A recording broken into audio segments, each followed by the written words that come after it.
காட்டவா? இன்னைக்கு இந்த குச்சியை வச்சு தான் நம்ம ஒரு சூப்பரான ஆக்டிவிட்டி பண்ண போறோம். நீங்க ஒரு டீம், நீங்க ஒரு டீம், சரியா? இப்போ இந்த குச்சிகள்லாம் ஒரே அளவுல இருக்குதா?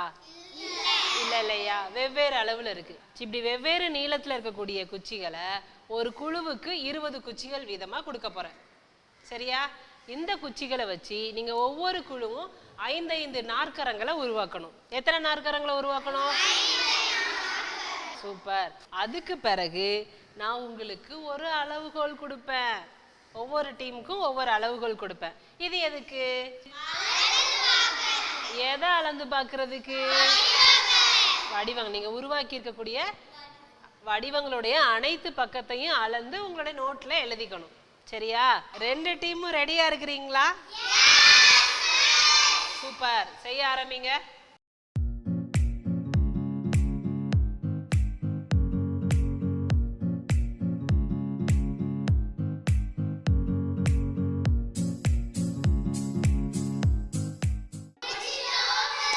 Very good, super.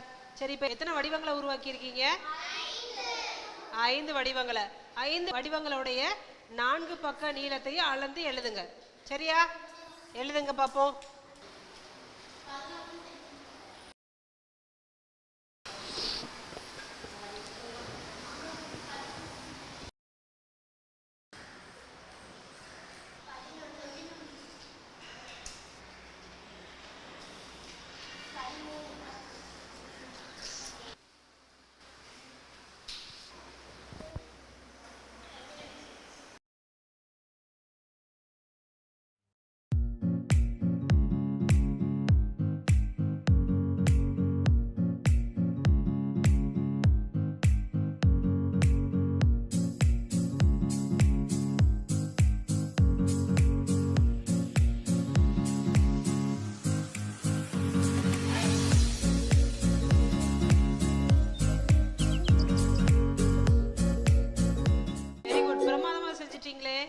சூப்பர். வெவ்வேறு நாற்கரங்களை வேற வேற அளவுகளில் செஞ்சிருக்கீங்களா?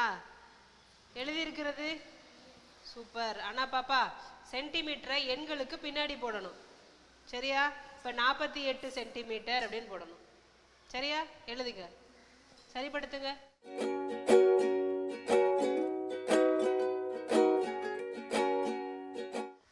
எல்லாரும் சூப்பரா பண்ணிட்டு இருக்கீங்களேப்பா. Very good. இன்ட்ரெஸ்டிங்கா இருக்கா? எப்படி இருக்கு செய்யும் போது? முடிச்சிட்டீங்களா? சூப்பர். எப்படி கத்துக்கிட்டோம்? ஈஸியா கத்துக்கிட்டோம். எஸ்தருக்கு நல்ல கை தட்டிடுங்க. சூப்பர் சூப்பர், வெரி குட் பா. இந்த குரூப் வேற லெவல்ல செஞ்சிருக்கிறீங்க. எல்லாருக்கும் வாழ்த்துக்கள், பாராட்டுக்கள். சூப்பர். சரி, 2 குழுவுமே குச்சிகளை பயன்படுத்தி நிறைய வடிவங்களை செஞ்சு அந்த வடிவங்களுடைய சுற்றளவை அளந்து கண்டுபிடிச்சோம் இல்லையா? ரொம்ப பிரமாதமா செஞ்சீங்க. நமக்கு நம்ம வாழ்த்துக்கள் சொல்லி பாராட்டிக்கலாமா? Super, very good.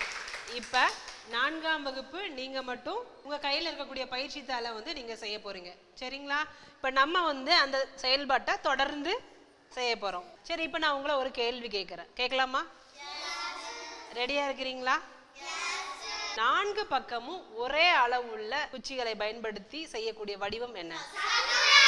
சூப்பர் பாப்பாங்களா, வெரி குட். இந்த சதுரத்தோட சுற்றளவை எப்படி கண்டுபிடிப்பீங்க? அளந்து. Very good. நல்லா கைத்தட்டிருங்க ஸ்டீஃபனுக்கு. சூப்பர்.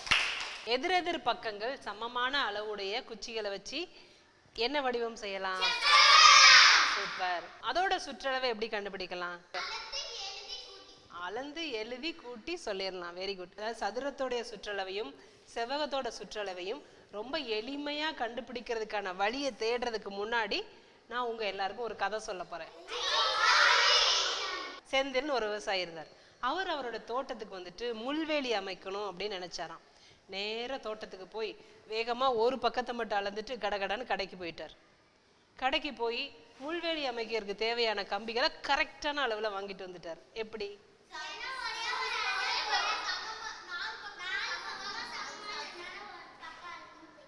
அப்ப அவருடைய தோட்டம் சதுரமா இருக்கும் அப்படின்றீங்களா? அதனால ஒரு பக்கம் அளந்தா போதும் அப்படின்னு சொல்றீங்க. சரி, சூப்பர். ரொம்ப புத்திசாலித்தனமான பதில். Very good. நல்ல கைத்தட்டுங்க. சிறப்பு. சரி, ஒருவேளை செந்திலோட தோட்டம் செவ்வகமா இருந்திருந்தா அவர் எத்தனை பக்கத்தை அளந்திருக்கணும்? ஏன் 2 பக்கத்தை அளக்கணும்? எதிர் எதிர் பக்கம் சமமா இருக்குன்றீங்களா? Very good, super.